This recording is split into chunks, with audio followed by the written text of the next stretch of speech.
Hello, hello. I'm back at it, trying to also dip my toe into Pokemon a little bit. I was looking at some of the details about like the type chart and how Pokemon types interact with each other, and I noticed there are 10 different kinds. Technically 16, but six of them are reversible. Like you can just switch the order with four against themselves and six other unique ones. So I just called it 10 because technically that's the unique permutations we have because the order doesn't really matter here. So I'm going to go into it from least common to most common. Some of them are very common. I was very curious to see what was most represented. So let's go ahead and get into it. So yeah, we have So technically, there are 324 spots on the type chart, and you can say that there are pairs, but technically, if a type is paired against itself, it can get a little bit wonky there. But there are hundreds of combinations with all these types. We had Gen 1 with the first 15, Gen 2 through 5 had Dark and Steel, and then Gen 6 added Fairy along with those. So we have 18 total types, and how they interact with each other is pretty interesting. Now, there is one permutation that is not represented at all.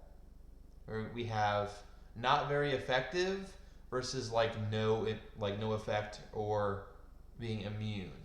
That is not represented at all. There's only a few immunities whatsoever, and all of them are either normally effective or super effective. There's no not very effective in terms of monotypes. You might have this sometimes. I was thinking like if you're playing like Gen 5, you might have a Scrafty who is immune to like a Gothitelle or something. And if you use a fighting type move, it'd be not very effective. But you'd probably just use Dark instead um, because it's super effective. So dual types, it's possible to kind of see this a little bit, but it's not anywhere in monotypes. There is one example of a double immunity, which anyone that has played knows normal and ghost can't touch each other, and that's just I think it's unique because that means that like it's not a weakness necessarily. I think it might be more of a weakness for ghost than normal types because normal types have bite a lot of the time. So ghost types have to expand a little bit because a lot of times they might want to just spam Shadow Ball or whatever, so they have to have something that'll hit normal types as well. Um, there are a few double super effectives. Two examples are Ghost against itself, Dragon against itself, but also in Gen 1, Bug and Poison were super effective against each other.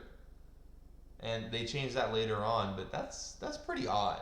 Like I didn't even realize that, and I just played through Red not too long ago. So, but only saw it a few times. Uh, it's usually one type's going to have an advantage over the other, or at least they're not going to both be super effective. This is the most like harsh like reality of separation between two types: super effective versus no effect, aka being immune. Ground versus electric was the only one in Gen 1. Gen 2 added dark over psychic, and then Gen 6 added fairy over dragon. This is very polarizing. Now, this is electric's only weakness, and one of dragon's only weakness besides itself and ice. And I guess psychic has a few, because it's like bug, dark, and ghost. About the same as dragon, I guess. But having this is a hard counter pick.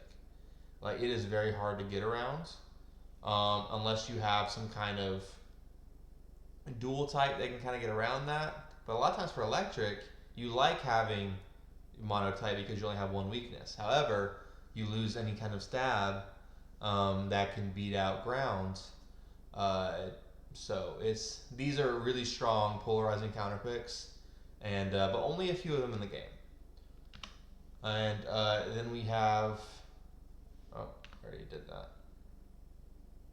There we go. Oops, I went backwards. My bad. Now the next is a little bit more passive. I feel like people don't realize um, what like how common this is. It's actually technically more common than the previous one, but Psychic over Ghost, it only affected Lick, and it was only in Gen 1. They reversed it to where Ghost would be super effective later on. But fighting cannot hit Ghost, and Ghost is super or not super effective. It's neutral on fighting. Ground cannot hit flying. I think people expect with the flying ground electric triangle to kind of be like that, but flying can hit electric, and flying is not super effective on ground. So flying's kind of in a middle, like it's neutral against ground. So flying's kind of like it's a more mediocre. Um, so like while others have a large strength and a large weakness, it's kind of in the middle for both. And then poison cannot hit steel, but steel is just neutral against poison. Now, not very effective versus not very effective. Most of these are a type against itself. We have 9 types out of the 18 to where they are weak against themselves. But there's one combination that are weak against each other, fighting and bug. I never really got that, but I guess it's a interesting fact to where I guess they're not going to be doing much damage to each other anytime soon. And the rest of these, like sometimes I think you always assume that every type is weak against itself because how prevalent it is. But I mean, Ghost and Dragon are super effective against themselves, and a lot of these you're able to do fine against. And then we have super effective versus neutral, to where one clearly has an advantage, but it's not as much of a disadvantage in return. The classic example being electric and water. Um, like grass is a harder counterpick to electric unless you have like water flying or something. Water is able to still hit kind of hard. So if there's like a rain team and you try and do thunder, water will still get double damage. So it's not as hard of a counterpick here. Both bug strengths here, so Lightning and Dark can hit back just fine. I was surprised by Ice being neutral against Rock. I didn't expect that. Yeah. And interestingly enough, Gen 1, Ice was neutral against Fire. I didn't realize that, but I guess it kind of makes sense for it to be changed. But yeah, this is kind of common. There were 20 examples of this. Last one was 10, and there's representation from a bunch more. Like it increases by a lot. The next is neutral versus not very effective. These are a lot more passive. We're going to see a lot slower gameplay. Steel is involved with this a lot. Same with Dragon. There's a lot to where Dragon and Steel are pretty good defensive types because you can use a different move while you prevent them from using their stab. Or you can just use your stab and have solid damage here. Dialga fitting the Dragon and Steel mode makes sense why he's so good. But yeah, a few of these, I didn't realize Steel's offensive capabilities being so weak. It has a few super effective, but you don't expect it to be weak against so many. But it happens, and yeah, and they changed Ghost and Dark. It was not very effective. So like Bronzong only had like 2 weaknesses, and one of the abilities, or either one of the abilities, could get rid of one of them pretty much with Levitate or Heat Proof. So I think they tried to nerf like Steel Psychic or whatever, or any kind of type that has Steel involved, and tried to have Ghost and Dark because Steel had a ton of resists, and this is only neutral versus not very effective. There's also against Poison, against Fairy, which was later after besides that, but still, Steel was very, very strong in how many resists it had. And this is, I think, when you think of Pokemon, this is quintessential. One type is good, one type is not good. And that's how it goes. You got the Fire, Water, Grass trio. You got the classics.